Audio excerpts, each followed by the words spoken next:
الحمد لله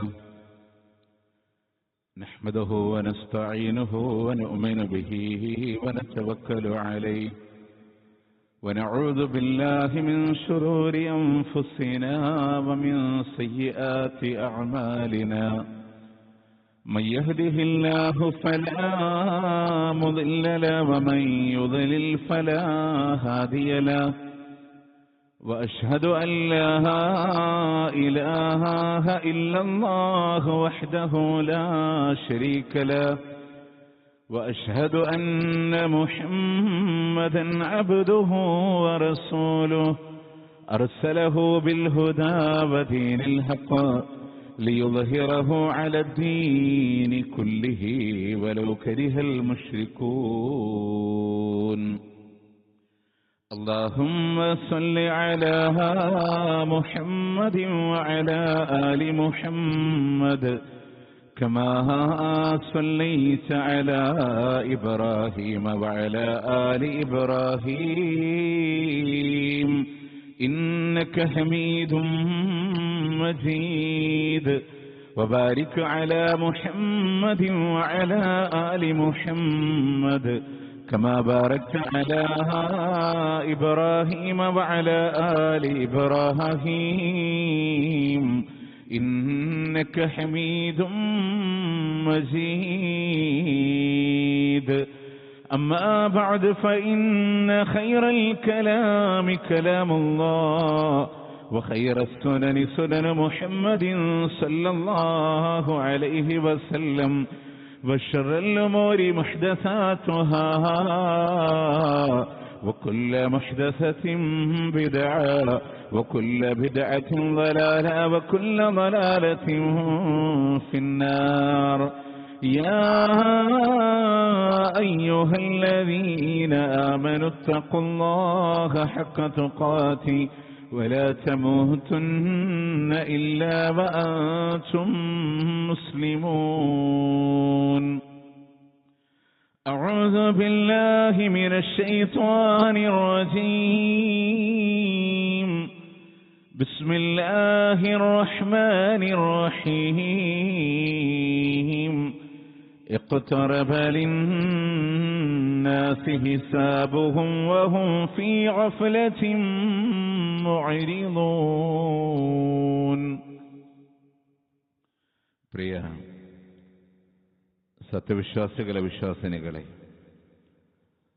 അല്ലാഹു റബ്ബുൽ ഇസ്സത്തിന്റെ വിധിവിലക്കുകൾ ജീവിതത്തിന്റെ ഇതര മേഖലകളിൽ പാലിച്ചുകൊണ്ട് ജീവിതം മുന്നോട്ട് നയിക്കണമെന്ന് ആദ്യമായി എന്നോടെന്ന പോലെ നിങ്ങളോടും ഓർമ്മപ്പെടുത്തുകയാണ്, വസിയത്ത് ചെയ്യുകയാണ്. പ്രിയമുള്ളവരെ, ഈ ഹിജ്റ വർഷത്തിലെ അവസാന ദിവസത്തിലാണ് നമ്മളുള്ളത്. ഇന്ന് ദുൽഹജ്ജ് 30-ആണ്. ഇന്നലെ മാസം കാണാത്തത് കൊണ്ട് തന്നെ ഇന്ന് 30 പൂർത്തീകരിച്ച് ഇൻഷാ അല്ലാഹ് നാളെ മുഹറം 1-ആണ്. ഒരു പുതുവർഷത്തിലേക്ക് നമ്മൾ കടക്കുകയാണ്. സ്വാഭാവികമായും ഒരു വർഷം കൂടെ നമ്മളുടെ ആയുസ്സിൽ നിന്ന് കടന്നു പോവുകയാണ്. എന്നാൽ പുതുവർഷങ്ങളെ ആഘോഷമാക്കുന്ന ആളുകൾ സ്വാഭാവികമായി നമുക്കിടയിൽ ധാരാളമായി കാണപ്പെടാറുണ്ട്. അത് മുഴുവൻ ഒരു ആഘോഷമായി, ആഹ്ലാദമായി ഒരു ന്യൂ ഇയർ സെലിബ്രേറ്റ് ചെയ്യുന്ന ആളുകൾ. ഇപ്പൊ വിശ്വാസികളെ സംബന്ധിച്ചിടത്തോളം നമുക്കറിയാം, അവർക്കൊരു ബോധ്യമുണ്ടാകും.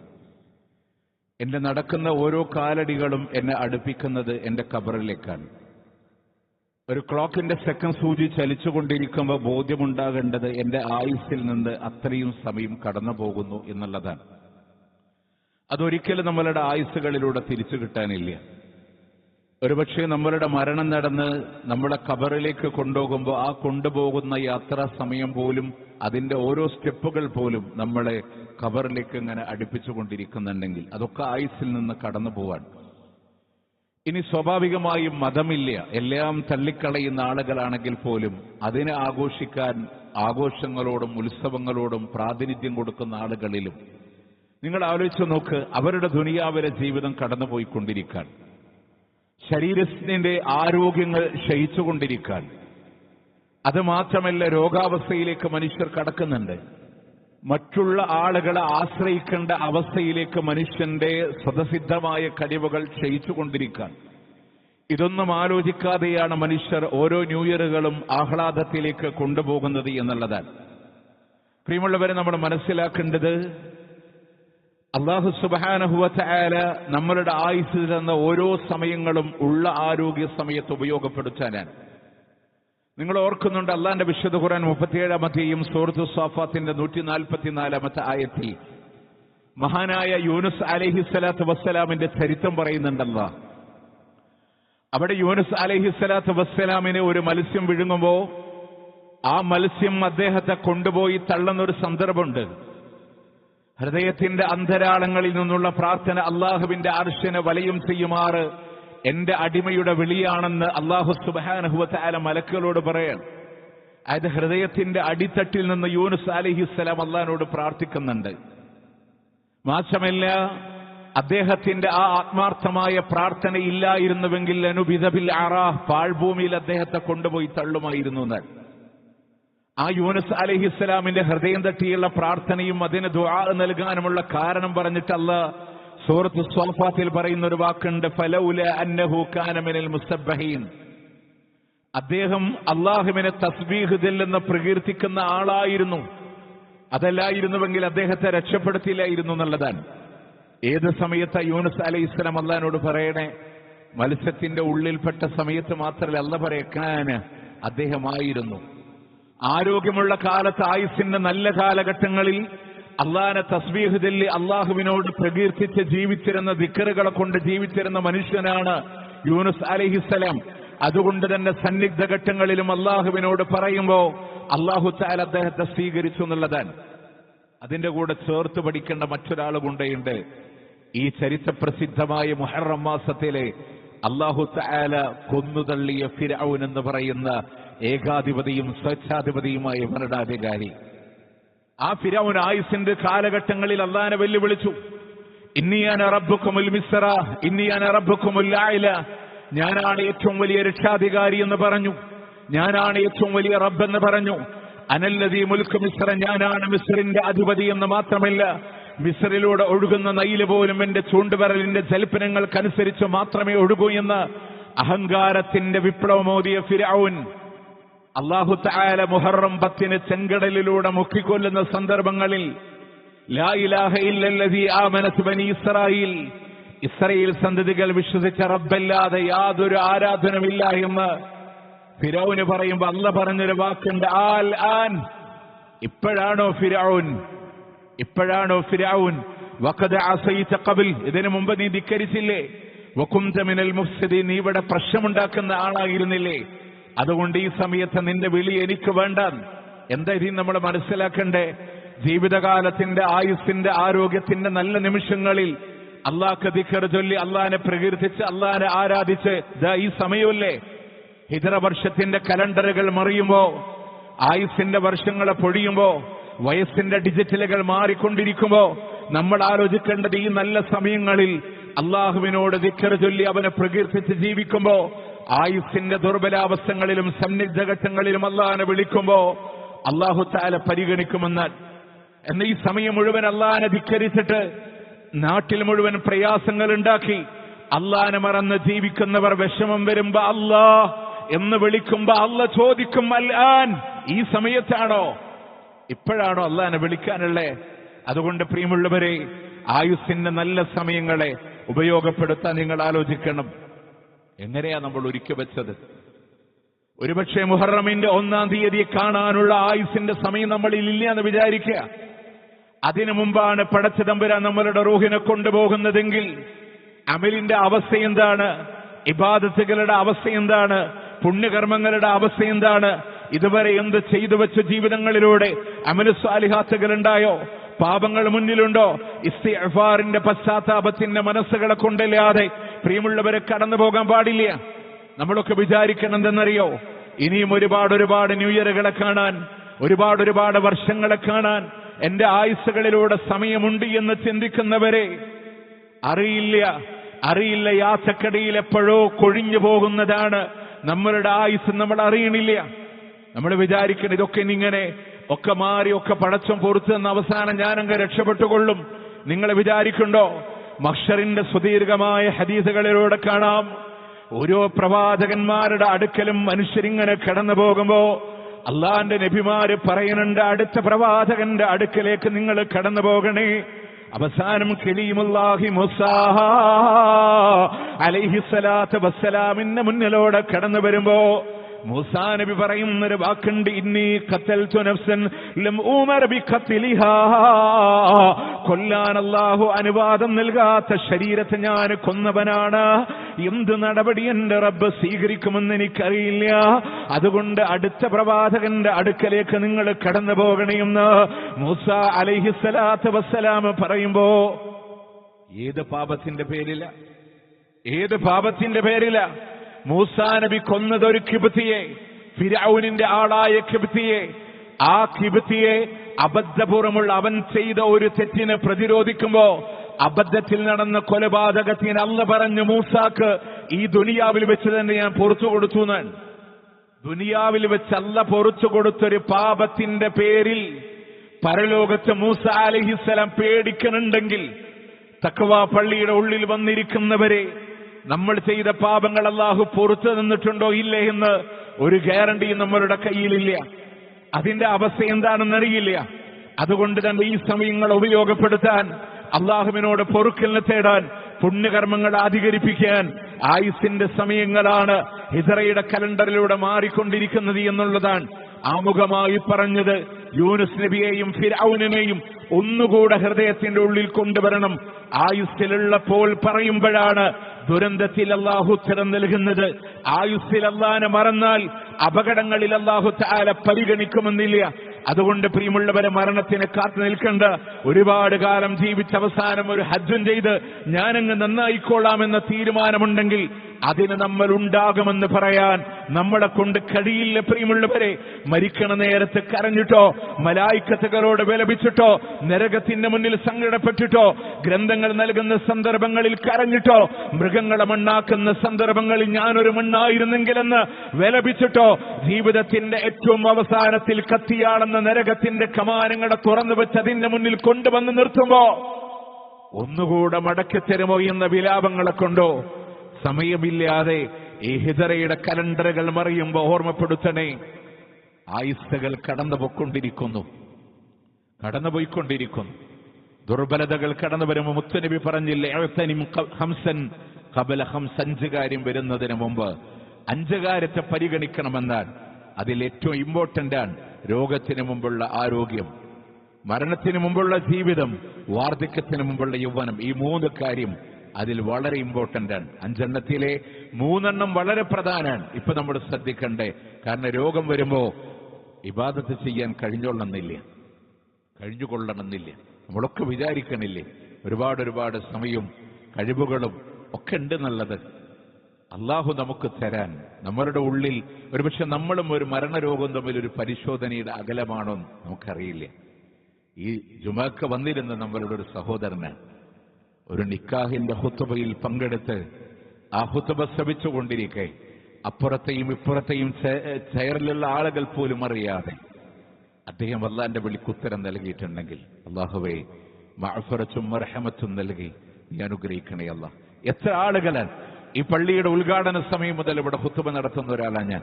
ഞങ്ങൾക്ക് പറയാൻ പറ്റും, ഇവിടെ ഇരിക്കുന്ന ഓരോ പോസ്റ്റലിൽ നിന്നും അല്ലാഹു അവർക്കൊക്കെ മഅ്ഫിറത്തും മർഹമത്തും നൽകി അല്ലാഹു അനുഗ്രഹിക്കുമാറാവട്ടെ. രോഗം കൊണ്ട് ഇപ്പോ പള്ളിയിൽ വരാൻ കഴിയാതെ പ്രയാസപ്പെട്ട് ട്രീറ്റ്മെന്റിലൂടെ, ക്യാൻസറിന്റെ ഒക്കെ പ്രയാസങ്ങളിലൂടെ കഠിനമായ വേദന തിന്നുന്ന സഹോദരന്മാരുണ്ട്. അള്ളാഹു ആഫിയത്തുള്ള ദീർഘായുസ് പ്രദാനം ചെയ്യുമാറാവട്ടെ. അള്ളാഹു ശിഫ ആജിൽ നൽകി അനുഗ്രഹിക്കണേ അല്ലാഹ്. നമ്മൾ അറിയണില്ല കേട്ടോ, ഒന്ന് കുഴഞ്ഞു വീഴുമ്പോഴാണ്, ഒന്ന് താഴെ വീഴുമ്പോഴാണ്. അതുകൊണ്ട് ഏത് സമയവും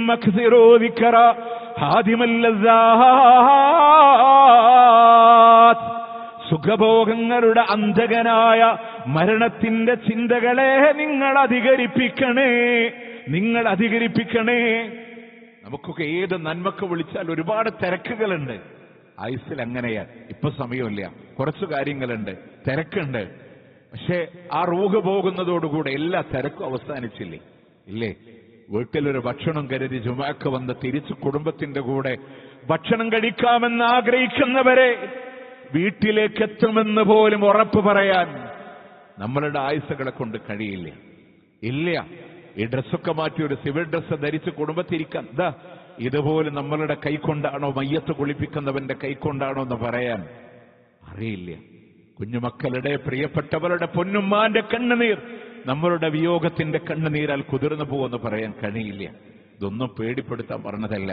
ഹിജ്റയുടെ നാളെ പുതുവർഷത്തിലേക്ക് നമ്മൾ കടക്കുമ്പോൾ അതിനു മുമ്പ് ഹൃദയത്തെ സജ്ജമാക്കാനാണ് ഈ മുഹറം നമ്മളോട് പറയേണ്ടത്. ഇനി പഠിക്കേണ്ടത് എന്താണ് മുഹറം മാസം, അതിന്റെ പ്രത്യേകത എന്താണ്? നമ്മളൊക്കെ പറയും ഹറാം എന്ന വാക്കിങ്ങനെ കേട്ട് അത് ഹറാമാണ്, നിഷിദ്ധമാണ്. അങ്ങനെയാണോ? മുഹറം പവിത്രം എന്നാണ് ആ വാക്കിന്റെ അർത്ഥം. കള്ളുകുടി ജീവിതത്തിൽ മോശമാണെങ്കിൽ ആ കള്ളുകുടി ഒഴിവാക്കുമ്പോൾ ജീവിതം പവിത്രമാണ്. അതുകൊണ്ടാണ് അതിന് ഹറാം എന്ന് പറയാനുള്ള കാരണം. പാടില്ലാത്ത നിഷിദ്ധമായ പല കാര്യങ്ങളും അല്ലാഹു തആല ഈ മാസത്തിനെ പവിത്രമായ മാസമാക്കി തന്നു.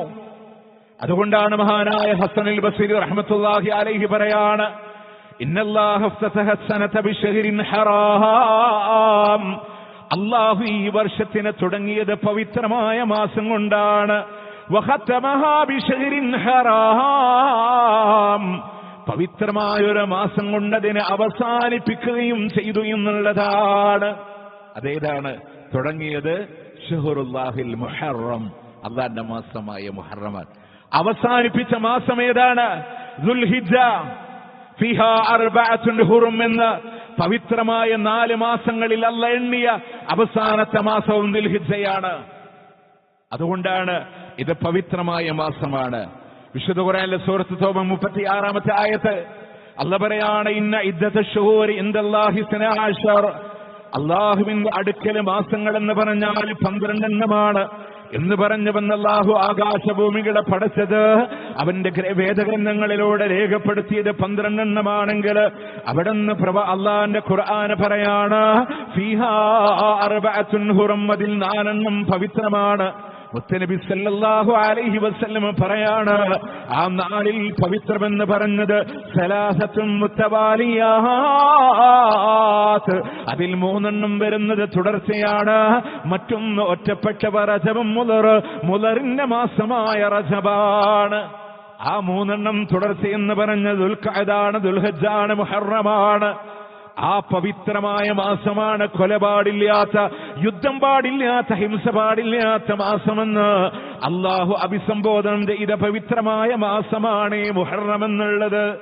ഇനി റബ്ബിലേക്ക് ചേർത്തി പറയാണ്, എന്നിലേക്ക് അള്ളാന്റെ മാസമെന്ന് അല്ലാഹ് പറഞ്ഞിട്ടുണ്ടെങ്കിൽ അത് മുഹറമാണ്. അഫ്ളലുസ് സിയാം, ഏറ്റവും ശ്രേഷ്ഠമായ നോമ്പ് എന്നുള്ളത് ബഅദ റമദാൻ, റമദാൻ കഴിഞ്ഞാൽ ശഹ്റുല്ലാഹിൽ മുഹറം, അള്ളാന്റെ മാസമായ മുഹറമാണ്. അള്ളാന്റെ മാസമായ മുഹറമാണ്. നിനക്കറിയോ, അള്ളാഹുവിലേക്ക് ചേർത്തി പറഞ്ഞു എന്റെ മാസമായ മുഹറം. അള്ളാഹിനോട് പടച്ചോൻ എന്തെന്ന് ചേർത്ത് പറഞ്ഞു, അതിനൊക്കെ പ്രത്യേകതയുണ്ട്. അള്ളാന്റെ വീട് ബൈത്തുല്ലാഹ്. എല്ലാ പള്ളികളെല്ലാം അള്ളാന്റെ വീടാണ്. പക്ഷെ ബൈത്തുല്ലാഹ്, അള്ളാന്റെ കഅബ റബ്ബിലേക്ക് ചേർത്തിയതാണ്, അല്ലേ? അതുപോലെ 12 മാസങ്ങളിൽ ഷഹ്റുല്ലാഹ്, അള്ളാന്റെ മാസം. ലോകത്തിന്റെ സകല അടിമകളിൽ നിന്നും റബ്ബിലേക്ക് ചേർത്ത ഇബാദി, എന്റെ അടിമകൾ, അല്ലേ? എന്റെ മിത്രങ്ങൾ, വലിയുല്ലാഹ്. അതുകൊണ്ട് റബ്ബിലേക്ക് ചേർത്തിയതിനൊക്കെ മഹത്വമുണ്ട്. അതുകൊണ്ട് ഈ മാസം എന്നുള്ളത് പവിത്രമായ മാസമാണ്. അതുകൊണ്ട് ഉലമാക്കൾ പറഞ്ഞ് യഥേഷ്ടം സുന്നത്ത് നോമ്പുകൾ നമുക്ക് അനുഷ്ഠിക്കാം. പ്രത്യേകമായി അതിന്റെ 9-നും 10-നും ഒരു പ്രത്യേകത പറഞ്ഞു. റബ്ബിലേക്ക് ചേർത്തി പറഞ്ഞ മാസമാണ്. മറ്റൊരു പ്രത്യേകത നമുക്ക് കാണാം, യുദ്ധം പാടില്ലാത്ത മാസമാണ്. യുദ്ധം പാടില്ലാത്ത മാസമാണ് ഈ മുഹറം എന്ന് പറയുന്നത്. അതുപോലെ തന്നെ വീണ്ടും കാണാം ഹിജ്റയുടെ ഒരുക്കങ്ങള് അല്ലാഹുവിന്റെ മുത്തുനബി സല്ലല്ലാഹു അലൈഹി വസല്ലം ആരംഭിച്ചതും മുഹറം മാസത്തിലാണ്. മുഹറം മാസത്തിലാണ്. അതുകൊണ്ടാണ് ഹിജ്റ വർഷത്തിന്റെ ആരംഭം. നാളെ ഒരു പുതുവർഷം തുടങ്ങുമ്പോൾ ഹിജ്റ വർഷത്തിന്റെ ആരംഭമായി മുഹറത്തിന് എന്നുള്ള കാരണം എന്താണ്? ഹിജ്റക്കുള്ള ഒരുക്കം ആരംഭിച്ചത്. ഹിജ്റ ചെയ്തത് റബീഉൽ അവ്വലിലാണ്. ഹിജ്റയുടെ തുടക്കം വന്നത് മുഹറത്തിലാണ്. എന്തുകൊണ്ട്? റബീഉൽ അവ്വലിലെ റബിയുൽ അവ്വലിൽ ഹിജറയുടെ 1-ാമത്തെ വർഷം ആരംഭിക്കുക. നിങ്ങൾക്കറിയോ, മഹാനായ ഖലീഫ ഉമർ ബിൻ ഖത്താബ് റളിയല്ലാഹു അൻഹുവിന്റെ ഭരണകാലഘട്ടത്തിലാണ് പ്രവാചകന്റെ ഹിജറ മുതലുള്ള വർഷം കണക്ക് കൂട്ടി ഹിജറ വർഷ കലണ്ടർ എന്ന സംവിധാനം വരുന്നത്. അതുകൊണ്ട് തന്നെ ഉമർ ബിൻ ഖത്താബ് റളിയല്ലാഹു അൻഹു അടക്കമുള്ള പ്രഗത്ഭരായ സഹാബ ഹിജറ വർഷത്തിന് കാൽക്കുലേറ്റ് ചെയ്യുമ്പോൾ അവർ പറഞ്ഞു മുഹറത്തെ 1-ാമത്തെ മാസമാക്കാം. ഹിജറ ചെയ്ത റബീഉൽ അവ്വലിനെ പിടിച്ചില്ല. എന്തുകൊണ്ടെന്നറിയോ? അത് മുത്തുനബി സല്ലല്ലാഹു അലൈഹി വസല്ലമയുടെ വഫാത്ത് നടന്ന മാസാണ്. അതുകൊണ്ട് ഒരുക്കമുള്ള മുഹറം മുതൽ തുടങ്ങാൻ ആ വഫാത്തിനെയാണ് ഇനി 2 മാസം കൂടെ കഴിഞ്ഞ നാടിന്റെ കവലകളിൽ ആളുകൾ ആഘോഷിക്കാൻ പോണേ. അതുകൂടെ സാന്ദർഭികമായിട്ട് മനസ്സിലാക്കണം. അതുകൊണ്ട് തന്നെ ഹിജറയുടെ ഒരുക്കങ്ങൾ നടന്ന മാസമാണ് മുഹറം. എത്ര നൊമ്പരമുണ്ട്, എത്ര വേദനയുണ്ടതിൽ. അതുകൊണ്ട് ഒരു ഹിജറ വർഷം കടന്നു വരുമ്പോ ഇസ്ലാമിനോട് ഇടനെഞ്ചിൽ മഹബത്ത് വെച്ചുകൊള്ളുക. കാരണം പറന്ന വീണ മക്കയുടെ മടിത്തട്ടിനോട്, പിച്ച വെച്ച് നടന്ന മക്കയുടെ മാറിടത്തോട്, ഓടി നടന്ന മക്കയുടെ ഹൃദയത്തോട്, ഹൃദയം പറിച്ചെടുത്ത വേദനയോടുകൂടെ പറന്ന നാടിനെ വിട്ടുപോകുമ്പോ ഉയരമുള്ള സ്ഥലങ്ങളിലെത്തുമ്പോ അല്ലാഹുവിന്റെ ഹബീബ് തിരിഞ്ഞു നോക്കിയത് എന്റെ കഅബ, എന്റെ കഅബ. കഅബാലയത്തിന്റെ മണ്ണിൽ മുത്തുനബി പറഞ്ഞൊരു വാക്കുണ്ട്, അലിംതു അന്നക ഖൈറു അർളില്ല. എനിക്കറിയാം അല്ലാഹുക്ക് ഇഷ്ടപ്പെട്ടത് നീ തന്നെയാണെന്ന്.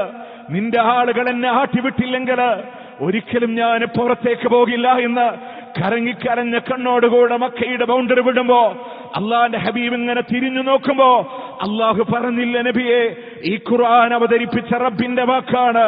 അങ്ങ് തിരിച്ചു വരും ഈ ഒരു മണ്ണിലേക്ക്, ഈ നാടങ്ങേക്ക് അനുവദനീയമാണ് നബിയെ എന്ന് അല്ലാഹു തആല സമാധാനിപ്പിച്ച ലോകത്തിന്റെ മുത്ത് സല്ലല്ലാഹു അലൈഹി വസല്ലം സ്വഹാബത്തിന്റെ കച്ചവടങ്ങള്, അവരുടെ വീടുകള്, അവരുടെ ഭവനങ്ങള്, അവരുടെ സമ്പാദ്യങ്ങള്, നിങ്ങളിതൊക്കെ ചങ്ങരംകുളം നമുക്കൊരു വികാരമാണ്. എന്തുകൊണ്ടാ?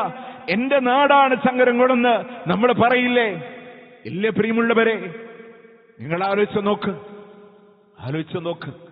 ആ വൈകാരികതയെന്ന് പ്രവാചകൻ നാട് വിട്ട് പലായനം ചെയ്തിട്ടുണ്ടെങ്കിൽ ഓർത്തുവച്ച ഹൃദയത്തിൽ മുഹറം കടന്നു വരുമ്പോ ആ ദീനിന് വേണ്ടി എന്റെ വീടിനെക്കാളും സമ്പത്തിനേക്കാളും കുടുംബത്തെക്കാളും സമർപ്പിക്കാൻ ഞാനും ബാധ്യതപ്പെട്ടവനാണെന്ന ബോധ്യം ഈ മുഹറത്തിലൂടെ കടന്നു വരുമ്പോൾ നമ്മളിലുണ്ടാകണം.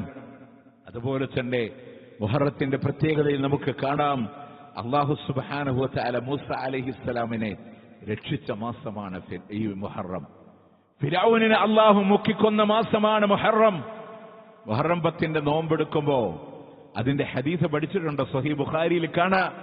ഖദിമൻ നബിയ്യു സല്ലല്ലാഹു അലൈഹി വസല്ലം മിനൽ മദീന, അള്ളാന്റെ മുത്തുനബി മദീനയിലേക്ക് കടന്നു വരുമ്പോ ഫറഅൽ യഹൂദ തസൂമ യൗമ ആശൂറാ, മുഹറം 10 യഹൂദികളെ നോമ്പെടുക്കുന്നതായി പ്രവാചകൻ കാണുകയാണ്.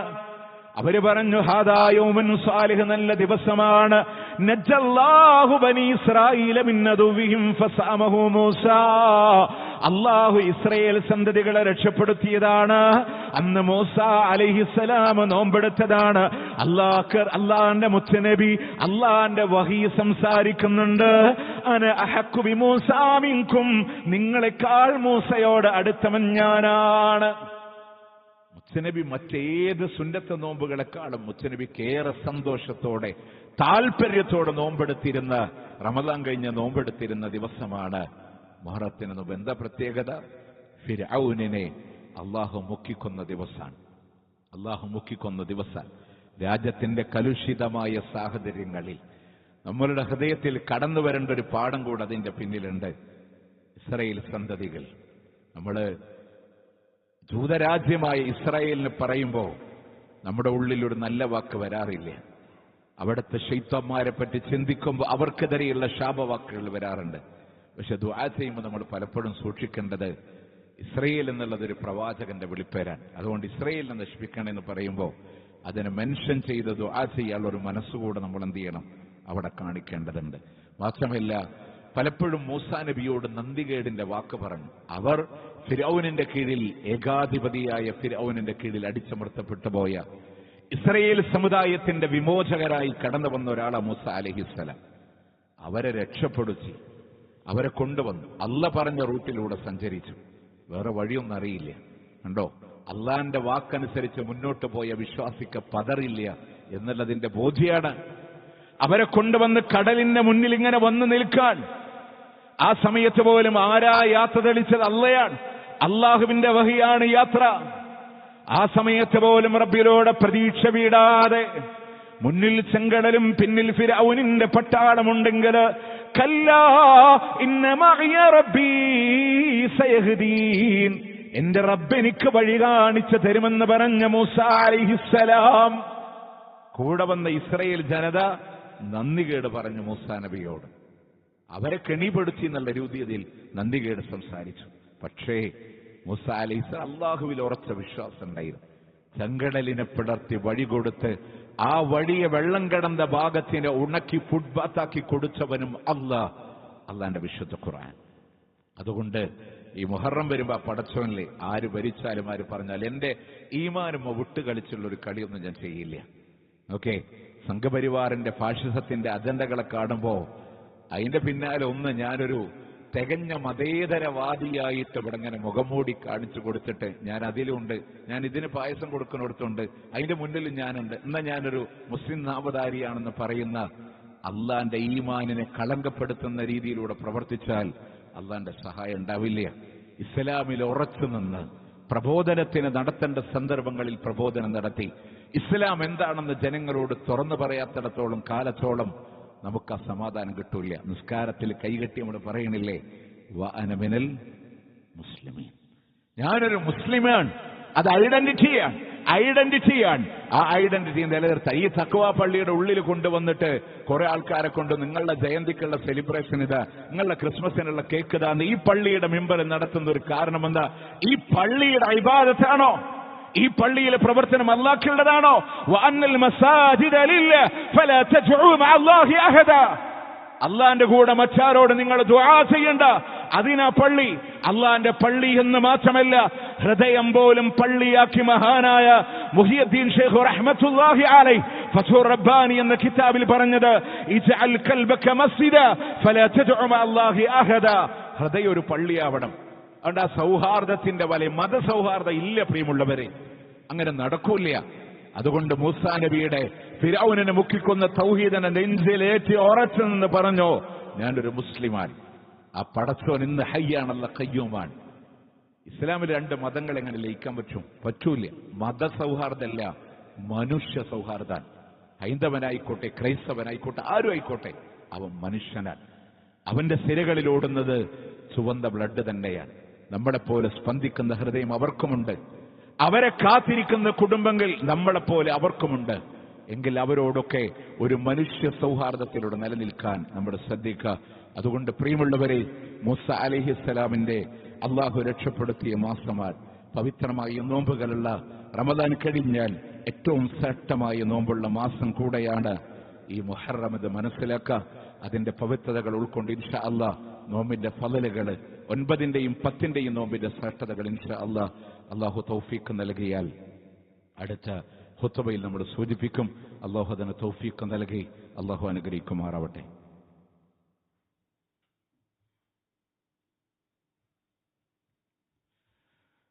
അൽഹംദുലില്ലാഹി റബ്ബിൽ ആലമീൻ والعاقبة للمتقين ولا عدوان إلا على الظالمين.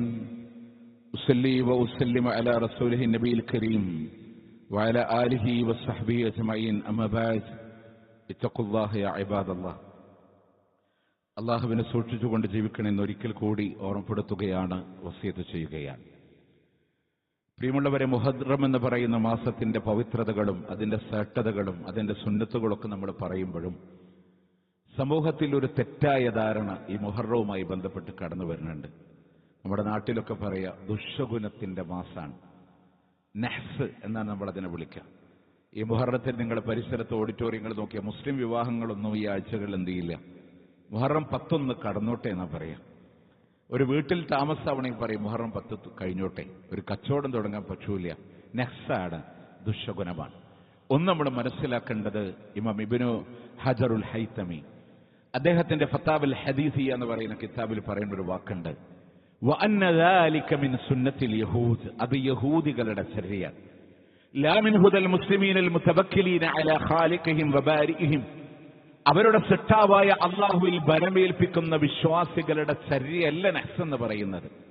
കാരണം നമുക്കൊരു ദിവസം മോശമല്ല. 365 ദിവസവും നമുക്ക് പടച്ചെന്ന ആരാ? അല്ലാഹു തആലയാണ്. ഉഖല്ലിബുൽ ലൈല വന്നഹാർ, രാവും പകലും മാറ്റിമറിക്കുന്നവൻ ഞാനാണെന്ന് അല്ലാഹ്. അതുകൊണ്ടൊരു ദിവസത്തിന് മോശമായി നമ്മൾ പറയാൻ പാടില്ല. ഇപ്പൊ ചില ആളുകൾ പറയും ചൊവ്വാഴ്ച മോശമാണ്, വെള്ളിയാഴ്ച പറ്റൂല. എന്റെ വെള്ളിയാഴ്ച പിന്നെ ചൊവ്വാഴ്ച പറ്റില്ല എന്ന് പറയണേ, അന്ന് മോശമായ ദിവസമാണ്. നിങ്ങൾ നോക്കുക, വെള്ളിയാഴ്ച നല്ല ദിവസമെന്ന് പറയും. വെള്ളി നല്ല ദിവസം തന്നെയാണ്. കാരണം ആ ദിവസത്തിന് ചില ഫളലുകൾ പറഞ്ഞിട്ടുണ്ട്. എന്നാൽ മറ്റു ദിവസങ്ങളൊന്നും മോശമല്ല. ഒരു ദിവസം മോശമല്ല, 7 ദിവസവും മോശമല്ല. ചില ദിവസത്തിന് ചില പ്രത്യേകതകളുണ്ടെന്ന് മാത്രം. 12 മാസത്തിൽ ഒരു ദിവസങ്ങളും മോശമല്ല. റമദാന് പ്രത്യേകതയുണ്ടെന്ന് കരുതി ശവ്വാല് മോശമാവില്ലല്ലോ എന്ന് നമ്മൾ മനസ്സിലാക്കുക. മാത്രമല്ല, നമ്മൾ പറയാൻ അന്ന് ആ ദിവസം മോശമാണ്, ദുശകുനാണെന്ന് പറയുമ്പോൾ നിങ്ങൾ ആലോചിച്ച് നോക്കേ, മുത്തനബി സല്ലല്ലാഹു അലൈഹി വസല്ലം പറയും, വല തസുബ്ബുദ്ദഹറ, കാലത്തെ നിങ്ങൾ ചീത്ത പറയാൻ പാടില്ല. മോശപ്പെട്ടൊരു കാലം, മോശപ്പെട്ടൊരു ദിവസം, എന്റെ കഷ്ടകാലം, ആ മരുവുള്ള കാലുകുത്തി എന്റെ പ്രശ്നം പറയാൻ പാടില്ല. ഒരു കാലത്തെയും ഒന്നിനെയും ചീത്ത പറയരുത്. കാരണം അനദ്ദഹർ, ഞാനാണ് കാലം. നമ്മൾ ഈ മുഹറത്തിന്റെ 10 ദിവസം പാടില്ല, മോശാണെന്ന് പറയുമ്പോൾ ആരെയാ ചീത്ത പറയണേ? അല്ലാഹു റബ്ബുൽ ഇസ്സത്തിനെ ചീത്ത പറയുന്നതിന് തുല്യമാണ്. അത് പറയാൻ പാടില്ല. ഇനി എവിടെ നിന്നാണ് ഈ നഫ്സ് നമ്മളിലേക്ക് കടന്നു വന്നേ? ഷിയാക്കളിൽ നിന്നാണ്. ഷിയാക്കളിൽ നിന്നാണ്. ഷിയാക്കളുടെ ആചാരങ്ങൾ. ഇപ്പോ ഇസ്രയേലും ഇറാനും തമ്മിൽ യുദ്ധം നടന്നപ്പോൾ നമ്മളൊക്കെ മനസ്സുകൊണ്ട് ഇറാന്റെ കൂടെ നിന്ന ആളുകളാണ്. അല്ലേ? കാരണം മുസ്ലിം രാജ്യത്തോട് നരനായാട്ട് നടത്തുന്ന ജൂത ലോബികൾക്കെതിരെ ശക്തമായി തന്നെ നമ്മൾ നിലകൊള്ളണം. പക്ഷെ ഒരിക്കലും ഇറാന്റെ ആശയത്തെ നമ്മുടെ ഹൃദയത്തിലേക്ക് കൊണ്ടുവരരുത്. കാരണം അവരുടെ വിശ്വാസം വേറെയാണ്, അവരുടെ കഅബ വേറെയാണ്, നിങ്ങൾ നോക്ക്, അവരുടെ ഇമാം മഹ്ദി വേറെയാണ്. അവർക്ക് വരാനിരിക്കുന്ന മഹ്ദി അള്ളാഹുവിന്റെ കഅബാലയത്തിൽ വന്ന് മദീനയിൽ വന്ന് അബൂബക്കർ സിദ്ദീഖ് റളിയല്ലാഹു അൻഹുവിന്റെ ഉമർ ഇബ്നു ഖത്താബ് റളിയല്ലാഹു അൻഹുവിന്റെ ഖബർ മാന്തി അവരുടെ മയ്യത്തിനെ പുറത്തെടുത്ത് മരത്തിൽ ബന്ധിച്ച് അവർക്ക് ജീവൻ കൊടുത്ത് പരസ്യമായി വിചാരണ നടത്തി അബൂബക്കർ റളിയല്ലാഹു അൻഹു ഉമർ റളിയല്ലാഹു അൻഹുവിന്റെ പരസ്യമായി കത്തിക്കുന്ന ഇസ്ലാം പഠിപ്പിക്കാത്ത മഹ്ദിയാണ് ഇറാന്റെ ഖുമൈനിമാരുടെ വിശ്വാസത്തിലെ മഹ്ദി. അതുകൊണ്ട് നമ്മളൊക്കെ അറിഞ്ഞോ അറിയാതെയോ ഗാസയോടുള്ള സ്നേഹം കൊണ്ട് സലാം യാ മഹ്ദി എന്ന് പറഞ്ഞ ഗാനൊക്കെ സ്റ്റേറ്റസ് ഇട്ട ആളുകളുണ്ട്. ആ സലാം മഹ്ദി എന്ന് അവരിട്ട ഗാനം ഒരിക്കലും യഥാർത്ഥ ഇമാം മഹ്ദിയല്ല. അതുകൊണ്ട് ഇറാന്റെ എതിരെ നിൽക്കണമെന്നല്ല പറഞ്ഞേ, നമ്മൾ അവിടെ മനസ്സുകൊണ്ട് ഇറാനോട് സപ്പോർട്ട് ചെയ്തിട്ടുണ്ടെങ്കിലും വിശ്വാസം കൊണ്ട് ആ വിശ്വാസത്തിന് പേറുന്നൊരു സാഹചര്യം ഒരിക്കലും നമ്മളിൽ ഉണ്ടാവാതിരിക്കണം. അവര് പഠിപ്പിച്ച വിശ്വാസമാണ് എന്ത്? നഫ്സ് എന്ന് പറയുന്നത്. മഹാനായ പ്രവാചകൻ സല്ലല്ലാഹു അലൈഹി വസല്ലമയുടെ പേരക്കുഞ്ഞ് കർബലയുടെ മണ്ണിൽ വെച്ച് വളരെ ദാരുണമായി കൊല ചെയ്യപ്പെടുമ്പോ ആ സന്ദർഭത്തിന് ഉപയോഗപ്പെടുത്തി ഷിയാക്കൾക്ക് ഈ ദിവസങ്ങൾ മുഴുവൻ നഫ്സാൻ. ബഹ്റൈനിൽ ജോലി ചെയ്യുന്ന ആളുകൾക്കൊക്കെ അറിയാൻ പറ്റും, അവിടെ സുന്നികളും ഷിയാക്കളുണ്ട്. വലിയ കല്ലെടുത്ത് ശരീരത്തിൽ പ്രഹരിച്ച് തീക്കുണ്ടാരങ്ങളിലൂടെ നടന്ന് ആയുധങ്ങളെ ശരീരത്തിൽ പ്രഹരിച്ച് അങ്ങനെ ഈ ദുഷ്ഗുണമായി ദിവസത്തിൽ കാണുന്നവർ നമുക്കതിന് അവകാശമില്ല.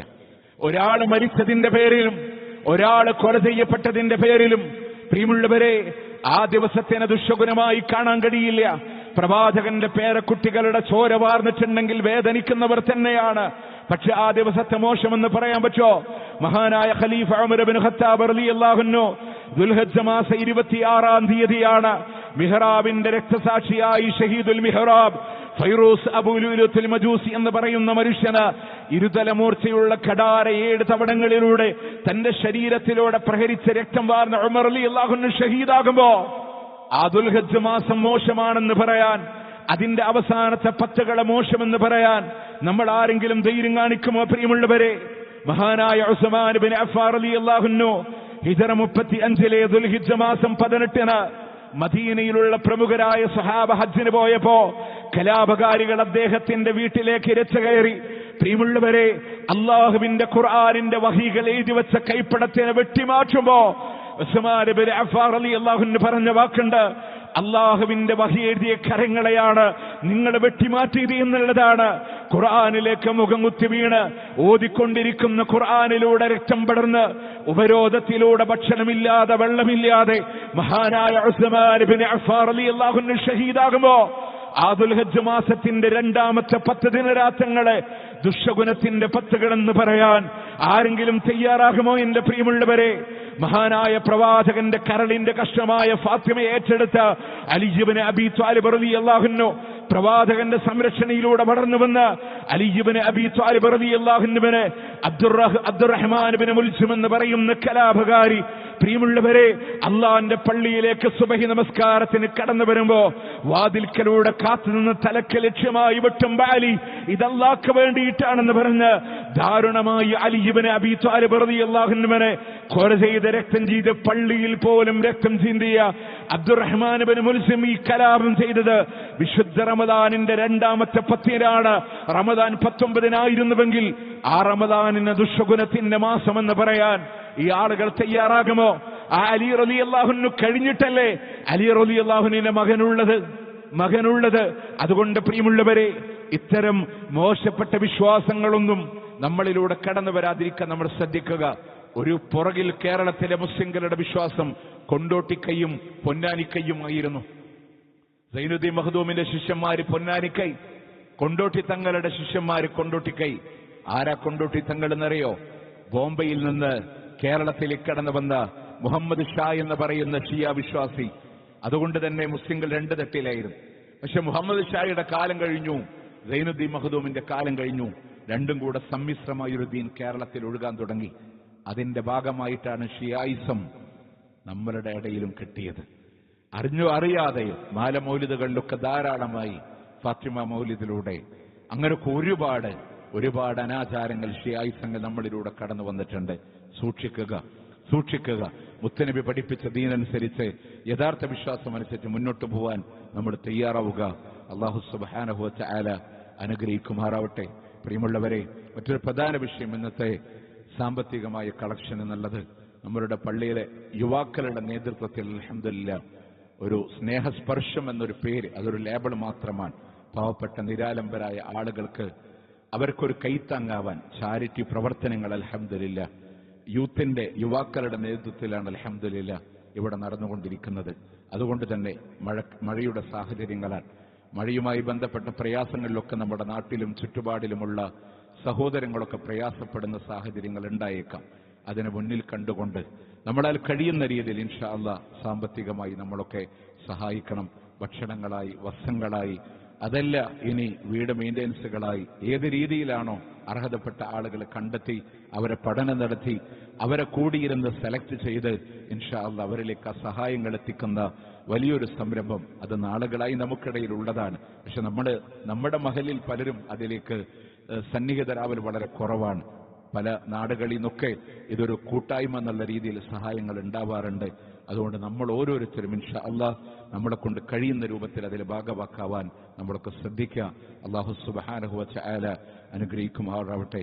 അല്ലാഹുവേ, ഞങ്ങളിൽ നിന്ന് പ്രയാസപ്പെടുന്ന ആളുകളുണ്ടല്ലോ, ഒരുപാട് പ്രയാസങ്ങൾ ദുആ ചെയ്യണമെന്ന് വസിയത്ത് തന്നിട്ടുള്ള നമ്മളുടെ സഹോദരന്മാരെ, ചെറിയൊരു വിഷയമല്ല. അള്ളാഹു ഒരു സമയത്തൊരു ക്യാൻസർ കൊണ്ടൊരു പരീക്ഷണം കൊടുത്ത് അതിന് ശിഫ നൽകി, രണ്ടാമതും അതിന്റെ പ്രയാസങ്ങളെ കടന്നു വന്ന് ശരീരത്തിന്റെ ഉള്ളിൽ ബ്ലീഡിങ്ങുകളായി വലിയ വേദനയിലും പ്രയാസത്തിലും ട്രീറ്റ്മെന്റ് കഴിയുന്ന പന്താവൂരുള്ള നമ്മളുടെ സഹോദരൻ, ഈ താഴെ പള്ളിയിൽ അദ്ദേഹം ഈ റൈറ്റ് സൈഡിൽ സ്ഥിരം ഇരിക്കുന്ന ഒരു വ്യക്തിത്വമാണ്. വരാൻ കഴിയാത്തത് ആ കൊണ്ട് വസിയത്ത് ചെയ്യാൻ പറയുമ്പോൾ നമ്മുടെ ഒരു സഹോദരൻ എന്നുള്ള രീതിയിൽ ഈ ഖുത്ബയിൽ മാത്രമല്ല സ്വകാര്യമായ സന്ദർഭങ്ങളിലും നിങ്ങൾ പ്രാർത്ഥന നിർവഹിക്കണമെന്ന് കൂടെ ഓർമ്മപ്പെടുത്തുകയാണ്. അല്ലാഹുവേ, ഷിഫ ആജിൽ നീ അനുഗ്രഹിക്കണേ. അല്ലാഹ് പ്രയാസങ്ങൾക്കൊക്കെ അർഹമായ പ്രതിഫലം നൽകി നീ അനുഗ്രഹിക്കണേ. അല്ലാഹ് اللهم اغفر للمؤمنين والمؤمنات والمسلمين والمسلمات الأحياء منهم والأموات إنك مجيب الدعوات يا قاضي الحاجات. اللهم أعز الإسلام والمسلمين وأذل الشرك والمشركين. اللهم انصر إخواننا المسلمين في فلسطين. اللهم انصر إخواننا المسلمين المضاعفين المجاهدين في فلسطين وفي رفح وفي غزة وفي لبنان. اللهم كن لهم نصيرا ولا تكن عليهم. اللهم ارحم موتاهم واشف مرضاهم وتقبل شهداءهم. اللهم افتح المسجد الأقصى. اللهم لا تسلط علينا من لا يرحمنا. اللهم ربنا آتنا في الدنيا حسنة وفي الآخرة حسنة وقنا عذاب النار. ربنا